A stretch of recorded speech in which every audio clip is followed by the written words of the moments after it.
Divorce laws were, in some states, non-existent in the sense that if you wanted a divorce, you actually had to go to the state legislature. Over time, more states began to normalize their divorce processes and do it through the courts. The policy of the law has always been in favor of marriage and against divorce.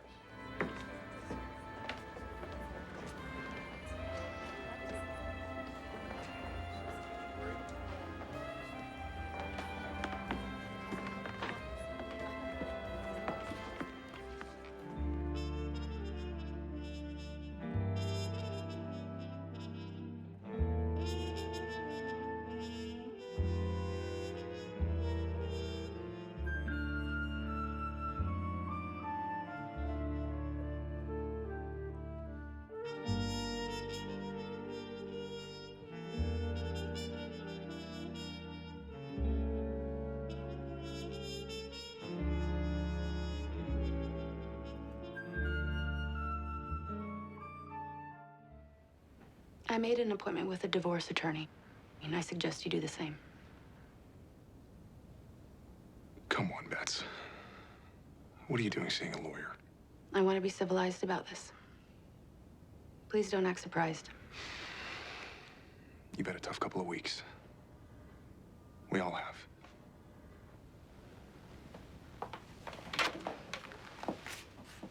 I've had a tough year. I felt I should tell you rather than just let you get a phone call at work. Well, forget it. I'm not gonna let you break up this family. I didn't break up this family.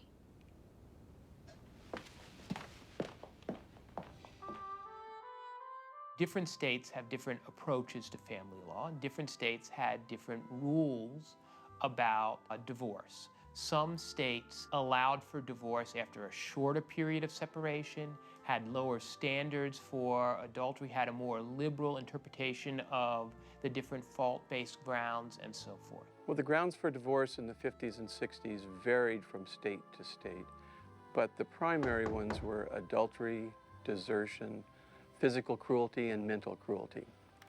Adultery is the common meaning of adultery, but technically it was having sexual intercourse with someone other than your spouse. If you committed adultery and got a divorce, and your spouse got a divorce on that basis, you couldn't remarry in the same state. New York did not allow adulterers to remarry, sometimes without the permission of their former spouse. So it was a further kind of punishment for being at fault, and that was a fault-based ground because marriage involved fidelity. Where have you been? You disappeared. I had to have some time to think about things. Must be nice. Needing time and just taking it. All on your own terms. Not wondering what anybody thinks, me, the children. Desertion or abandonment. And that, in its clearest form, meant that one spouse simply left the other spouse without any reason, without any plans to return. The spouse who was left behind could go to court and say, I want a divorce, it's not my fault, I did everything I was supposed to do, my spouse, for no good reason, nothing I did, left. Let me out of this marriage, not my fault, his fault, abandonment. Also, what constituted abandonment or desertion started to change as well. An idea emerged called constructive abandonment. People could still be living together, but could claim that their spouse abandoned them. So I could say, my husband or my wife, although he or she is still living with me, is not talking to me anymore, not being nice to me, not having sex with me, not sleeping with me, not doing the things that one would typically expect a spouse to do, I am abandoned in some constructive sense. You know, with adultery and desertion, there was a sexist aspect to it. For adultery, Many states required the husband merely to prove one act of adultery on the part of the wife, but the wife would have to prove a course of adulterous conduct on the part of the husband. And so if the husband wanted to move someplace else and the wife didn't want to pick up the children and leave the family home and she stayed put, she abandoned him. It wasn't him abandoning her. So I view those both as kind of a sexist feature in the fault system. Physical cruelty would be what we call physical abuse today. And then mental cruelty was pretty much a catch-all of a variety of different kinds of behavior. It could be verbal abuse, it could be drunkenness, it could be drug abuse. Interestingly, homosexuality was listed under mental cruelty, not adultery in those days.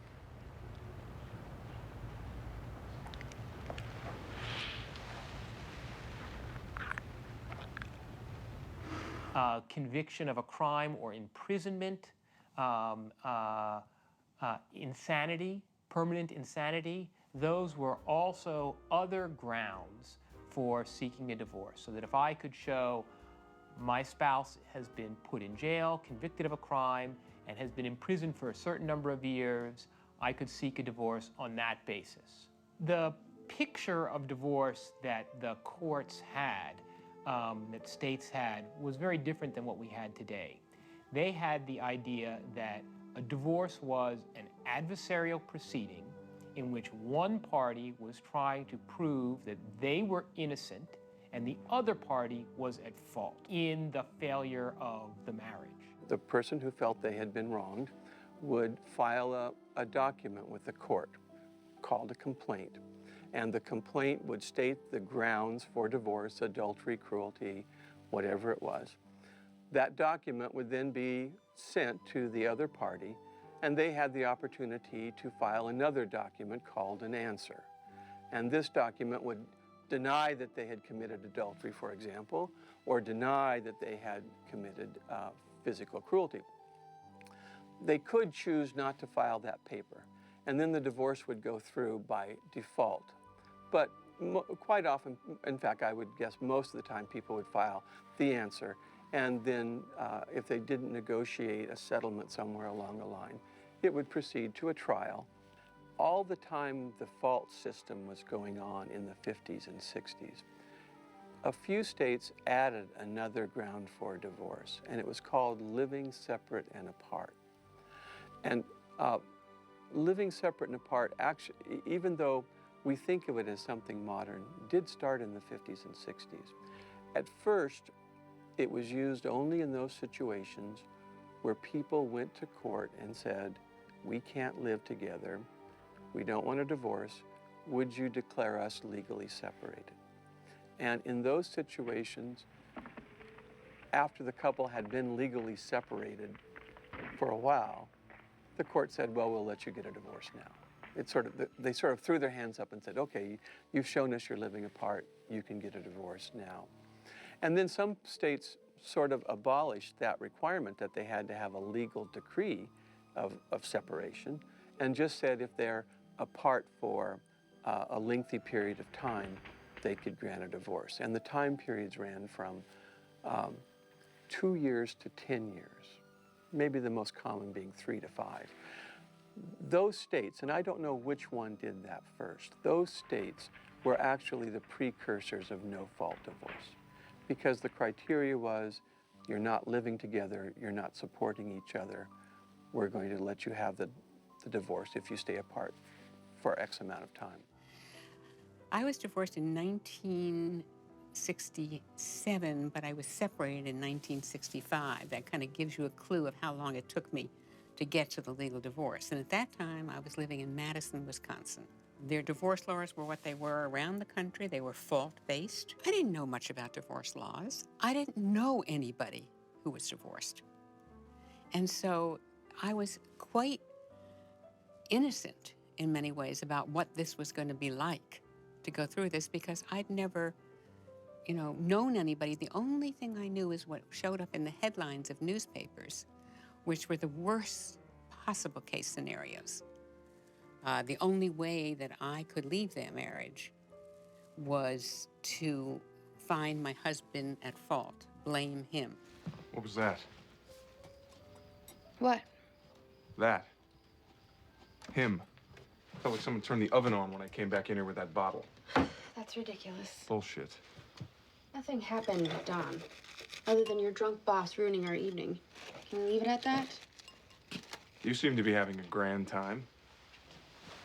And there was a little bit of flex there in that we could use mental cruelty. So you could say he pushed me, or he slapped me, or he didn't talk to me for 2 weeks. You made a fool of yourself. Why would she say that? You were throwing yourself at him, giggling at his stories. I was being friendly. He's your boss. I don't like being treated that way in my own home. I know what I saw. You want to bounce me off the walls? Would that make you feel better? There was a waiting period, usually of 6 months to a year in many counties. You usually had to go, I remember you had to go see a counselor to make sure that you were really, nothing could be salvaged here. You had to wait for court dates. You had to wait for attorneys. It was an extremely long and tedious process that escalated. The majority of divorce cases were instituted by women who were seeking divorces from their husband. And the simple reason for that was that it was easier for them to prove oftentimes untrue allegations that their husband had committed adultery, that he had been cruel, what have you. Judges were more likely to believe that men would do those things than women. And oftentimes husbands were also chivalrous enough to understand that if they were accused publicly of adultery, it would do much less harm to their reputation than if their wives had been accused as such. And so oftentimes they would agree to sort of take the fall for the marriage. They would either trump up grounds for divorce, or sometimes admit grounds for divorce that they actually hadn't committed. In other words, the wife might charge the husband with mental cruelty because he wanted the divorce too. He wouldn't argue with her, and he would admit that he had been mentally cruel, whether he believed it or not. In New York, where they only had one grounds for adultery, sometimes people would fake the adultery. In other words, if you needed proof of adultery, and they might have the husband in a bed with another woman, and the wife comes in with the photographer, and he snaps the picture, and that's supposedly grounds for adultery, when adultery hadn't actually to the grounds for divorce. In other words, if one person sued the other person for divorce based on adultery, that person could say, well, there's a defense that I can use that nullifies that grounds for divorce. For example, one of the defenses was called condonation, and that comes from the word to. So with condonation, if one spouse had committed adultery and the other spouse took them back into the home and forgave them, that fault ground was forever lost. So the wife would say husband committed adultery, and the husband would say, well, we reconciled, I came back home, we lived together for another year, and so you condoned my adultery, or you forgave my adultery, and therefore I shouldn't get a divorce. Now I mention this because the most interesting of all of these was a defense called recrimination. The only grounds for divorce in this state are absence of a spouse, incurable insanity, life imprisonment, or adultery. Well, he hasn't been faithful. Do you have any witnesses or corroboration? Not really. It wouldn't matter anyway with both parties at fault.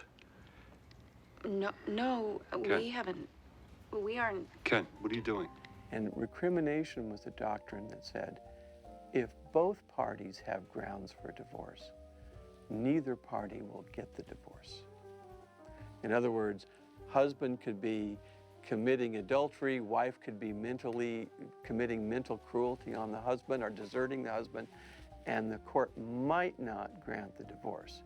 Now, this was often referred to as the absurd doctrine of recrimination. But the logic of it was this. When you went to the court to ask for a divorce, you were in a way asking for something special, and you had to be pure yourself. And the doctrine was called the clean hands doctrine. When you wanted the court to give you a divorce, you had to have clean hands. And if you didn't have clean hands, in other words, you had been at fault too, the court at its discretion could not grant the divorce. Listen, Bets, I want you to know I'm not going to fight you.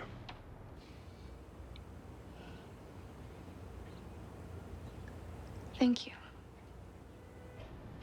About going to other states, we've all heard of the quickie divorce. People would go to Nevada and stay there for the requisite 6 weeks and get a divorce in Nevada when they could not get a divorce in their home state. Now, states such as Nevada had looser rules about the reasons, legally valid reasons for why you might end a marriage. And so Nevada had many more legal reasons for ending a marriage. And so you got what people called at the time divorce migrants, folks who would travel to these other states to obtain their divorces. Where one of a couple who wanted a divorce would go to Nevada, stay there for a period of time enough to be treated by Nevada as a Nevada citizen, enough to establish domicile in Nevada. You'd have to maybe obtain a Nevada driver's license, maybe register to vote in Nevada, look for a job in Nevada, demonstrate that you had the intent to live there. This was essentially a place where a woman would go out of town to get a divorce and then come home and return to her life in her everyday, in New York or what have you. But in those 6 weeks, women, and it was primarily women who went to divorce ranches because their husbands had to stay home and work, they would go and spend 6 weeks living in Nevada, generally in a hotel, generally with other women who were looking to get divorced. And that's Claire Booth Luce's play and famous movie, The Women. It satirizes what went on at these ranches in the 1930s. And Nevada was actually in competition with a few other states for these divorce migrants, not because they wanted to, be known as the divorce state, but rather because they wanted the money that goes along with this. People need to, set up housing, food, legal expenses. Nevada wanted to capitalize on that. And you had to be relatively well off to be able to afford to travel to one of these places and live there for any extended period of time. And the second thing I'll say is that I think that probably one of the more common groups of people who went were those who did want to remarry right away. I mean, why are you in such a hurry to get a divorce? It may well be one possible reason is because you would like to remarry. And so often you hear stories about people going to these divorce ranches, with their future husband in tow, get the divorce and then remarry. A lot of Americans and legislators in particular were very concerned about, because it seemed as if people were ignoring the laws of their states and just shopping around to find a place where they could end their marriages. And so it was something that people were not happy about, and they were always launching investigations of what was going on in Nevada, but it never really came to anything because there was a popular demand for it. There's always been this sort of asymmetry between marriage and divorce. With respect to marriage, if you want to go to another state and get married, that other state is happy to welcome you. So if I wanted to get married and have my wedding in Hawaii, no problem. I can go to Hawaii, I can get married there and have my vacation, the beautiful beach of Maui, and then go back to my home state, and my home state will recognize that marriage, and there's no problem. There is, however, a difference, and there was and continues to be a difference about divorce.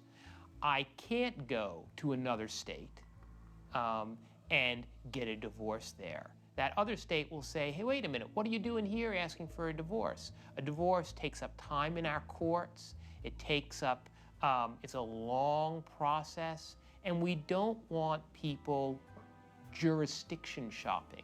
So if different jurisdictions have different rules about divorce, we're not sure if we want to let people from other jurisdictions come to our state to take advantage of our more liberal or more strict, depending on what's helpful to them, laws. We want to only do divorce for our residents in some sense of the term. So it's sort of set up in that way. On the other hand, some states like Nevada decided they wanted to have, they were happy to have people from other states coming there and getting divorced if they could get some kind of benefit. So what the advantage of Nevada for becoming a divorce mill is I had to, if I were going to Nevada to get a divorce, I had to stay there for a certain number of weeks. The amount of time changed as the law in Nevada changed, 6 weeks, maybe 6 months. I had to pay for a place to live, maybe stay in a hotel. I had to eat food there. I'm not typically going to go and get a job because I'm not really trying to live there. So I'm actually not taking any jobs away from the Nevada residents. I'm going to be paying money into the Nevada economy. I'm hiring a Nevada lawyer. I'm paying Nevada court fees. Nevada actually decided, in effect, to go into the business of being a divorce mill state. And while I'm there, maybe I'll go gambling in a Las Vegas casino too. So it's good for the economy of Nevada. So one thing couples did is they went to another state. And then, to some extent, then as there was more unity in terms of the states, so there would be pressure put on Nevada by other states to say, hey, don't do this, make it a little bit harder. Then people would go out of the country. They'd go to Haiti, they'd go to Mexico, other countries, other nations that would divorce maybe even faster. You don't have to establish domicile. There would be times, of course, when the divorce would not be recognized. If the spouse in the home state challenged it, an unusual thing happened. The home state got to decide if the divorce in the other state was valid. But the residency requirement was merely a requirement the state imposed itself. For a divorce to be recognized from one state to another in another state, the state granting the divorce had to have jurisdiction to grant the divorce. And jurisdiction was based on a different concept from residency. Jurisdiction was based on domicile. And domicile meant presence, but also having the intent to remain in that state. So if the wife went to Nevada, stayed 6 weeks, filled out her paperwork, and somewhere on the paperwork it said, "Are you domiciled in Nevada?" And she said, "Yes." Nevada would grant the divorce. When she went back to New York, for example, if the husband wanted to challenge it, he would go to a New York court and ask the New York court to determine if Nevada really had domicile. And New York could make its own determination. It would be possible in those days for someone to be divorced in Nevada, but not divorced in New York. I'm going to Reno, and you're going to consent, and that's the end of this. Don't threaten me. I know all about you. The person who's at fault often has to pay damages. Well, in the fault system of divorce, damages existed also. And alimony was one of the ways that a person would pay damages. If the husband was at fault, he might have to pay more alimony to the wife. If the wife was at fault, she might receive less alimony. And typically that payment of alimony would be so long as both of them live and so long as the woman hasn't remarried.